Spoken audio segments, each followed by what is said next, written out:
Y'all told me I should bury my gaming chair, which I did. Look behind me. I got my new chair in, but that's not what the video is going to be about today, so stick around. It's going to get interesting.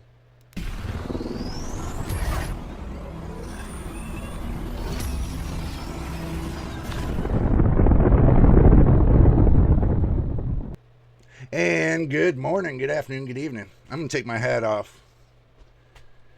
I'm going to need me a new hat, but anyway. Good morning, good afternoon, good evening, everybody. Welcome back to JJ's PC Builds. You know what it is, JJ with you once again. And don't forget to subscribe and put a like on the video, and also to hit your notification bell. This way you know when I post the next video. Today, it seems the day of, I got a request from one of my loyal subscribers wanting to get a review on the 7600 XT. The AMD RX 7600 XT, the one with 16 gigabytes of VRAM.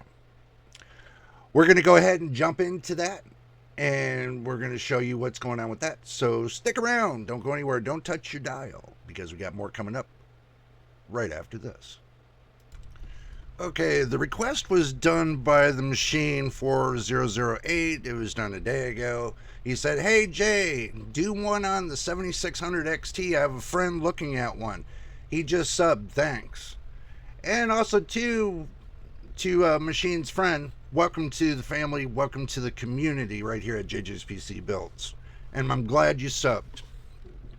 Okay, now the thing is this, people. 7600 XT was not widely reviewed that much. But if you're wondering what's going on with it, I have a few things cooking just to show you what's going to be happening. So let's go ahead and jump out of that. I pulled up Tech Power Up, so we're going to start there. It's on a Navi 33. It's got 2048 cores, 128 TMUs, 64 ROMs. It's got 16 gigabytes of VRAM, and the memory type is GDDR6 with 128-bit bus. And don't forget your drink and snacks, by the way, people. Don't forget them. Now let's scroll down a little bit and see what's cooking. We're not going to read through this. I'm sure you can go to Tech Power Up and read all about this.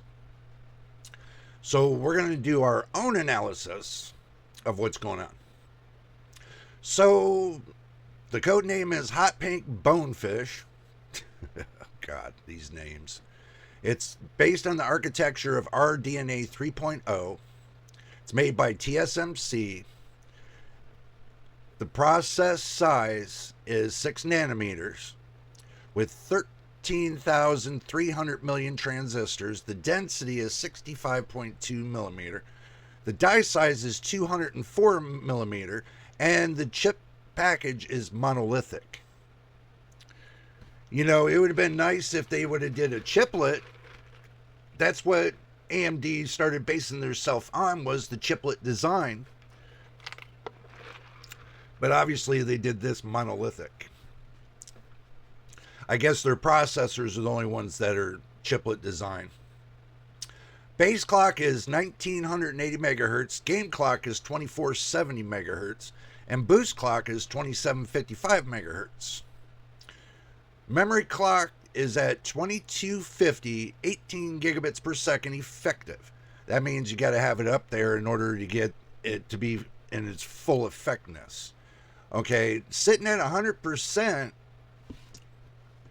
by the relative performance chart that Tech Power Up did, that of 2080 Super is 3% faster, a 3060 Ti is 5% faster, a 6700 XT is 9% faster, 6750 XT 16% faster. The 4060 Ti 8 gigabyte is 17% faster, and 2080 Ti is 18% faster. That's a 20 series. The 3070 is 23, and where the 4070 is, which I have, is 51% faster. Even though that it's at 12 gigabytes of VRAM, It still operates off of GDDR6X. Not 6, the X. So, as you can see, the relative performance charts, the price on the 6750 XT is $329. Okay, the price range on a 6800 is about $100 more. The price range on the 7700 XT is about $100 more. The 3070 Ti is probably about $70 more. And the 3070 is probably around there, $70 more. The 2080, if you get it used, the 2080 Ti, I would think it would be about even, depending on who's selling it to you. 6750, I would think that it's a little bit higher than, than the 7600 XT. I think it's like maybe $70, $80 more. So you can see in the price charts that these GPUs that are getting more performance than the 7600 XT are just within probably between $50 and $80 total, getting better performance. The only thing that's really going for the 7600 XT is the 16 gigabytes of VRAM. But if it had 8 gigabytes of VRAM, you'd just be running a 7600, which is 3% less in performance than the 7600 XT, which the 4060 is same performance as the 7600. So, relative. So, looking at it, it's only got 32 compute units. It'll run on DirectX 12.2 and below.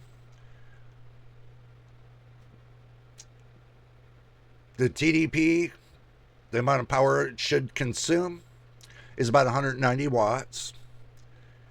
And the suggested PSU is 450 watts.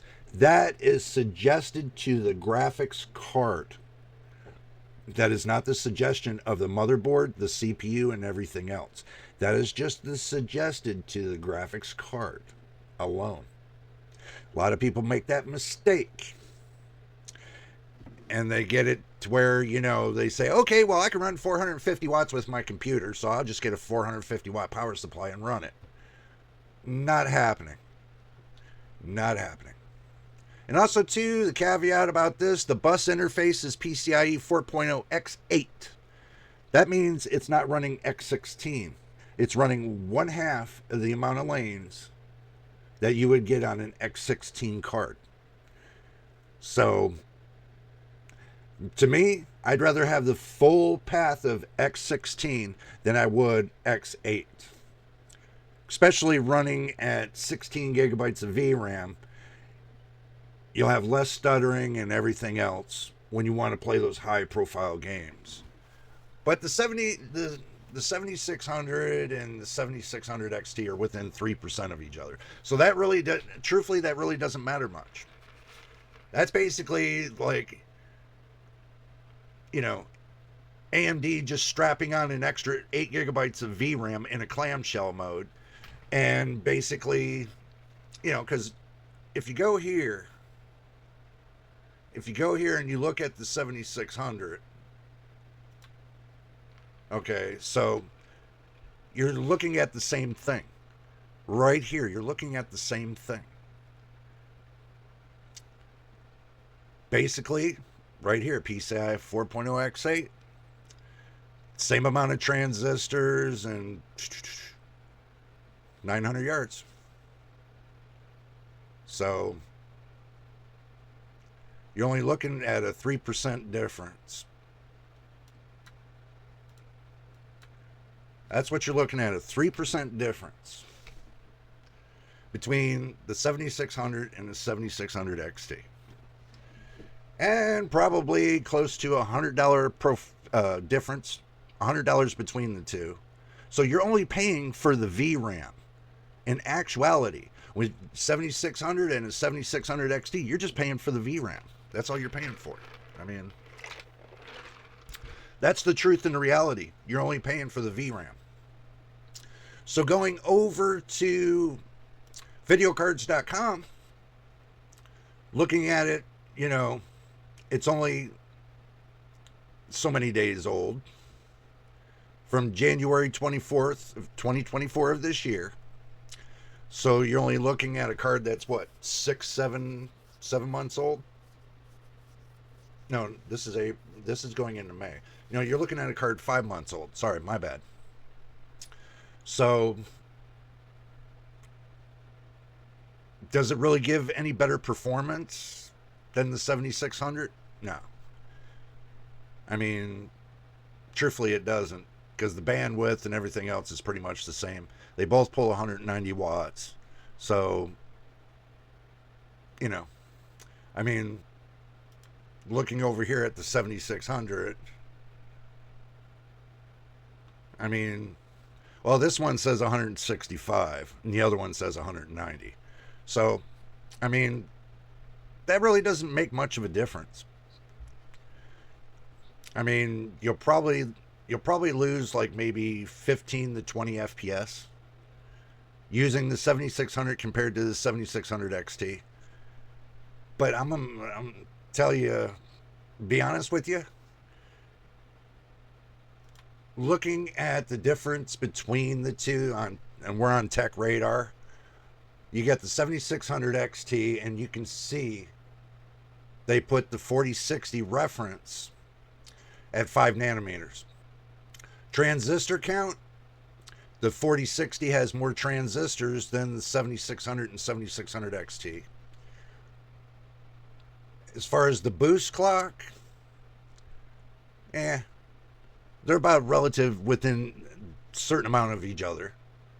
VRAM, yeah, the 7600 and the 4060 are like neck and neck on VRAM.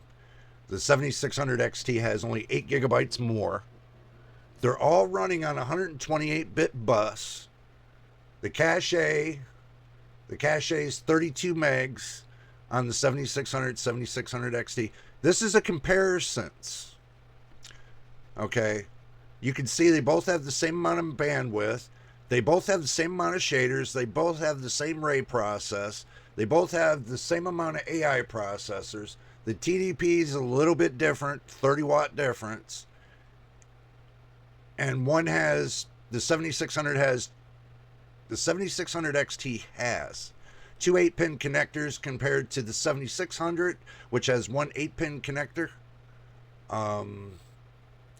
They both carry the same amount of outputs, but they're pretty much the same. I mean, they're pretty much looking the same. Let's say 1080p extreme, right? Let's blow this up a little bit for you. Okay, so looking at the 6650 XT, getting on top of 42 on an average, and the minimals sitting at 27. The 7600 hitting 44 on the top average, and on the bottom hitting 29. Look how close it is to the 6650 XT. And looking at the 4060, the 1% lows are sitting about maybe 1 FPS lower than the 7600. And the 7600 XT getting on its tops average 1 FPS higher than your 7600. And 1 FPS on the lows higher than the 7600. This right here is based on 1080p extreme. So looking at that should give you a good idea of the kind of performance that you're going to be getting if you get a 7600 XT. Now, let's go back to the main screen. Now, I want you to think about this before you decide to buy a 7600 XT. You're paying $100 more.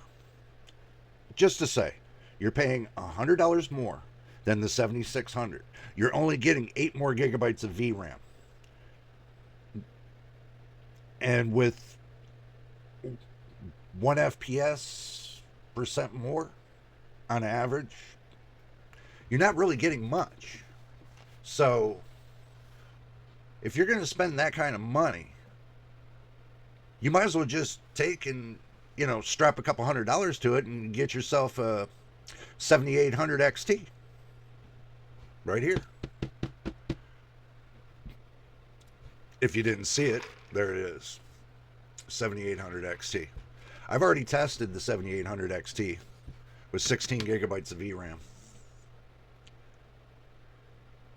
Better performance wise, I would go with the 7800 XT, especially when the price is like $479.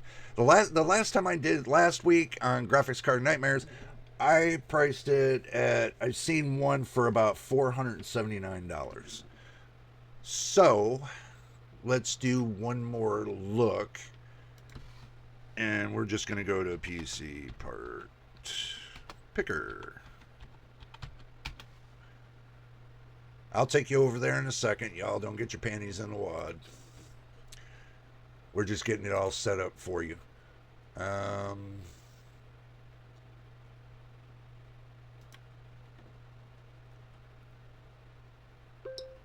So what we're doing is we're going to look at the 7600 XT, all brands,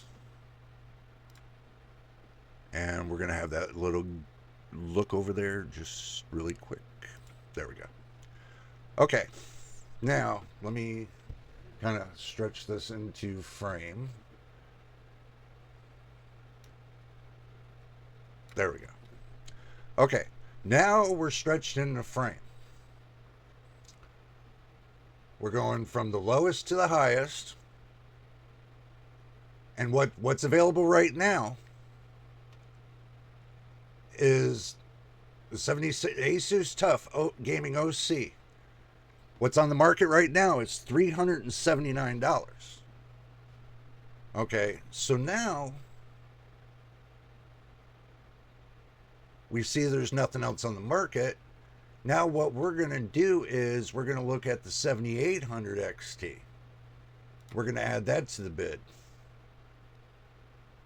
Okay, so we got the 76 and the 7800 XT. So starting bid off, there's plenty of 7800 XTs. So right here, $479. Can you believe this? Okay, so now what we're going to do is we're going to do the math. For $379, what they have on the market right now, $380. $380. We're going to minus it from what we said, what was the right here, $480. $100 difference, people. $100 difference. And you're getting the same amount of VRAM, hell of a lot more performance for $100 more if you go with the 7800 XT. Okay. From what PC part picker is showing, $100 more. $100 more. Price to performance, you're getting a better deal with the 7800 XT than you are with the 7600 XT. Same amount of RAM. Same amount of RAM. They're both OC versions. So you're not missing anything. I mean, it's an ASRock Challenger. It comes with 2 fans on that GPU. So it'll fit in, in a medium to large size cases. You don't need that much room. Mine, I got a large case. I can fit a large GPU. But I got a 2-fan GPU from Asus right here. Asus Dual. That's what I got inside my PC. I'm not giving that one up for anything because it runs like a dream. I can't.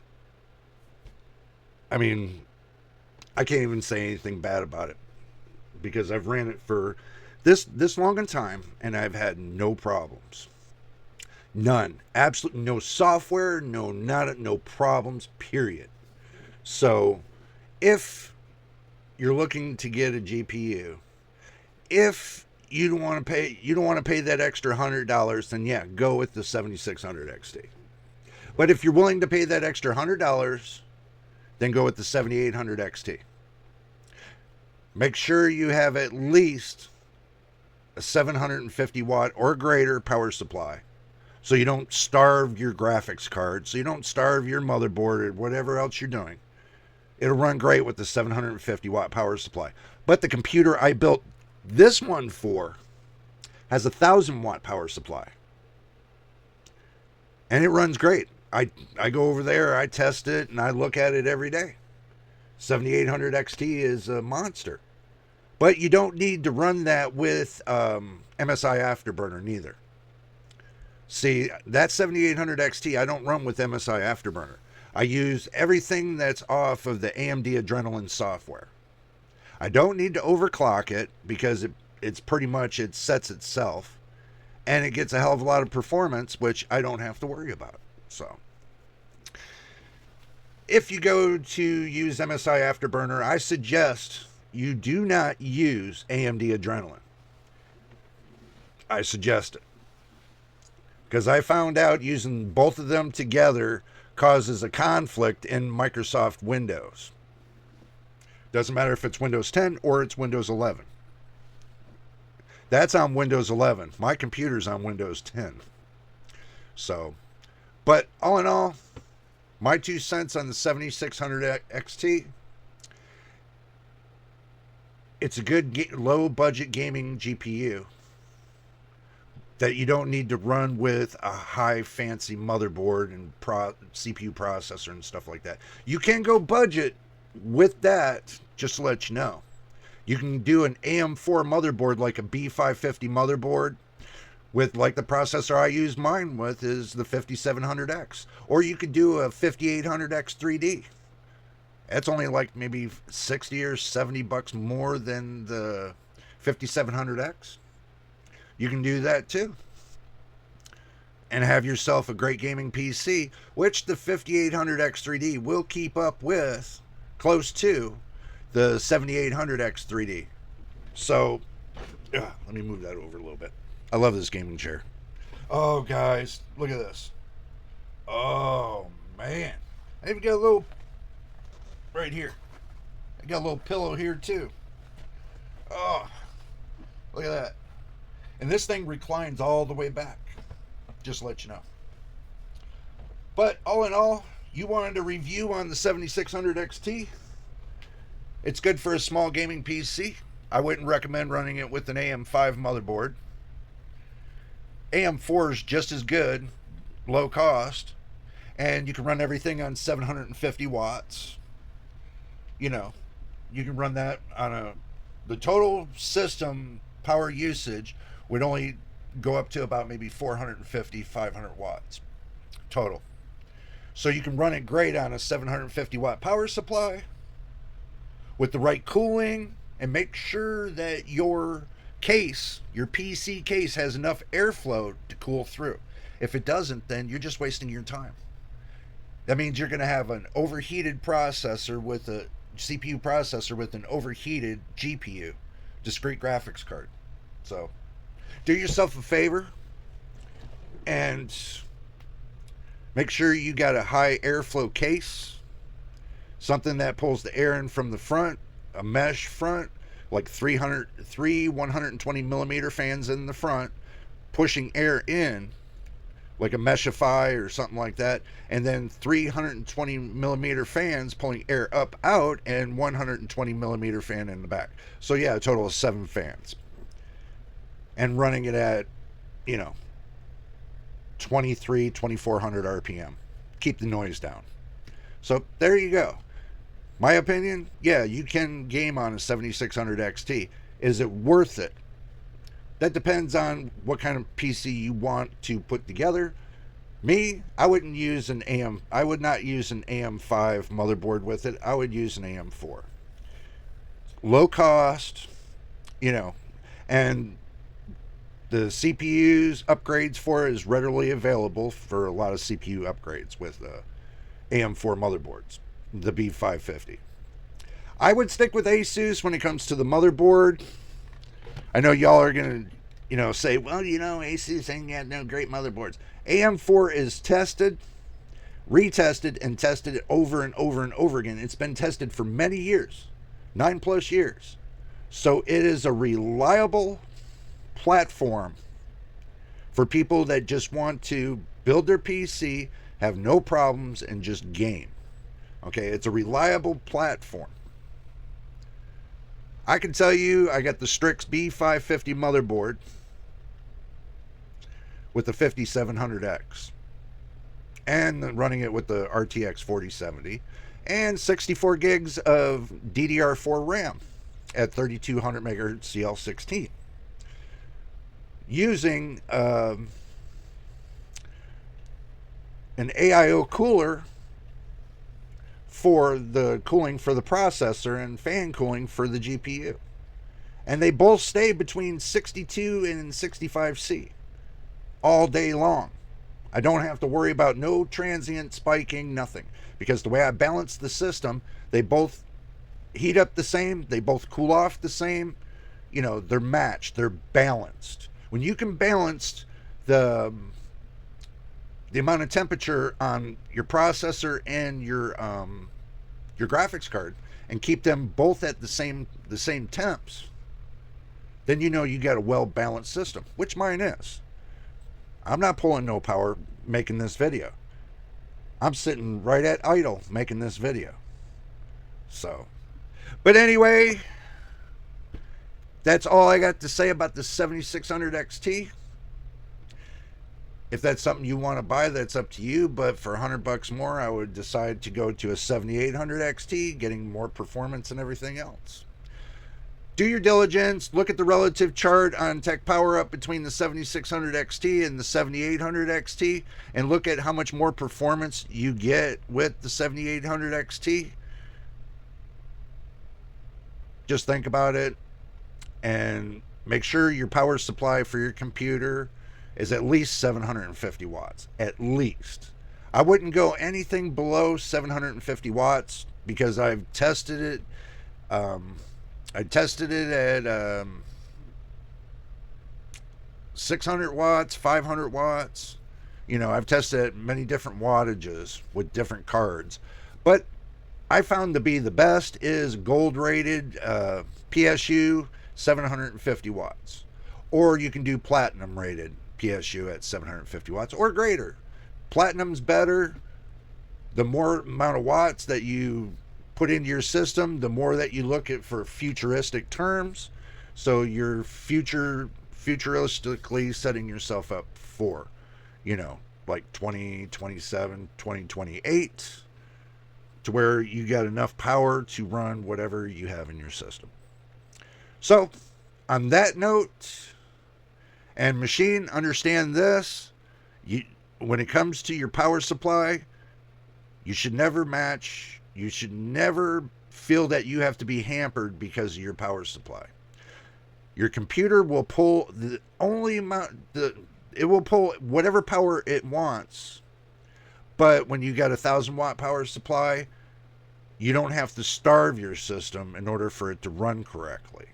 It only pulls what it needs and nothing more. Unless it gets transient spikes, then that's a different story. So, but anyway, if you made it to the end of the video, make sure you subscribe, hit some likes on it, and make sure you put that notification bell on so when I post the next video, you'll be able to see it. So until the next time and the next video, this is JJ's PC Builds. We will see you on the next one.